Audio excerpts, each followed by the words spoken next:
Mr. Secretary, thank you very much for joining us today. My pleasure.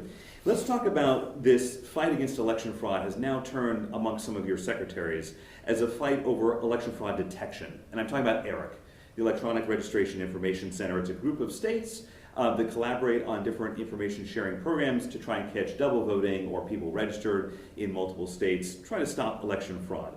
Your state is not in it. Why not? And have you considered joining? Well, we have considered ways to check our voter database. ERIC has been a consideration, as was the Crosscheck program that existed a few years ago. Crosscheck was very easy for us to join because it was, we provided the information from our database, matched it with other states, got a lot of results back, and we took the time to go through it and find duplicates, and we probably narrowed it down to a couple hundred where there were questionable voters, and out of that there were a handful of voters that were actually prosecuted for double voting. The reason we're not in ERIC is because New Hampshire is one of the few states that is exempt from the National Voter Registration Act. And we're exempt because at the time of passage of that act, we had Election Day voter registration. So we have taken a different path in how our voter registration process works. We are not directly linked up with the Division of Motor Vehicles.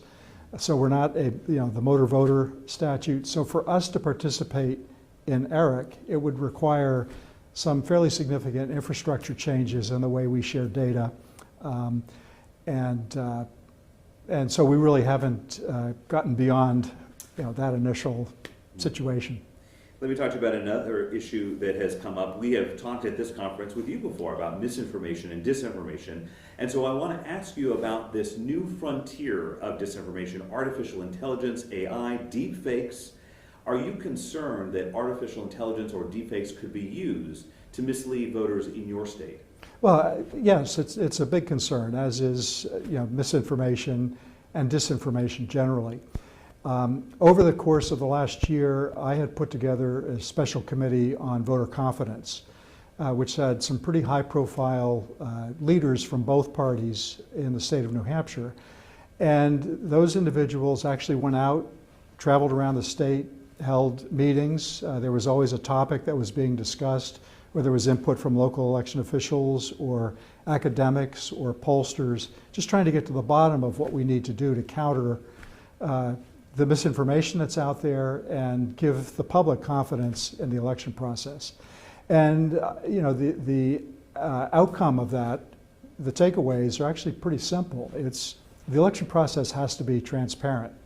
There shouldn't be secrets in the election process other than how an individual voter casts the votes on their own ballot.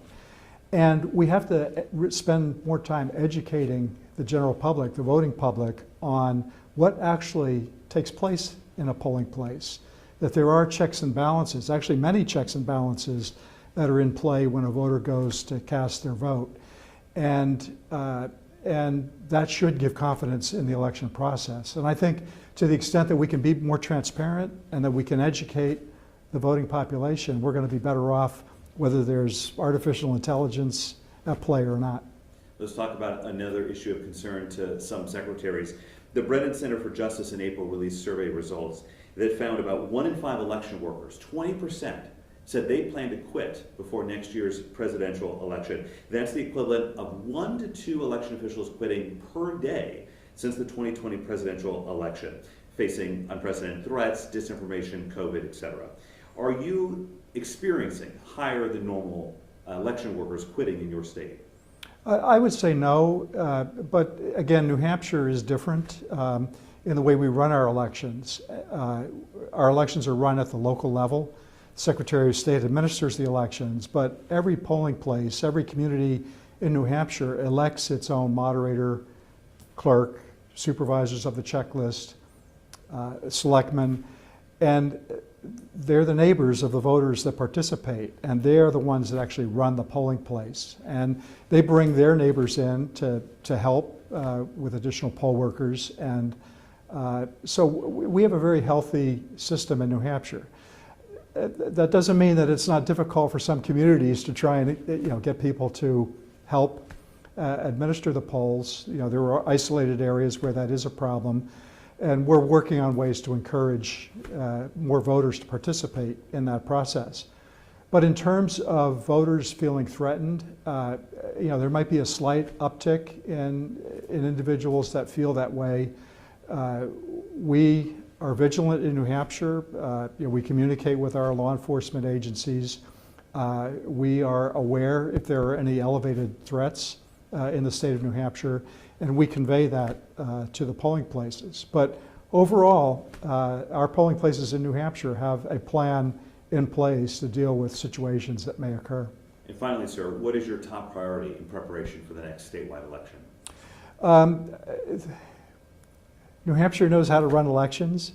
My goal at this point is being transparent in the process and making sure that we have a way to communicate and educate the voters when they go through as to what's actually happening in their polling place.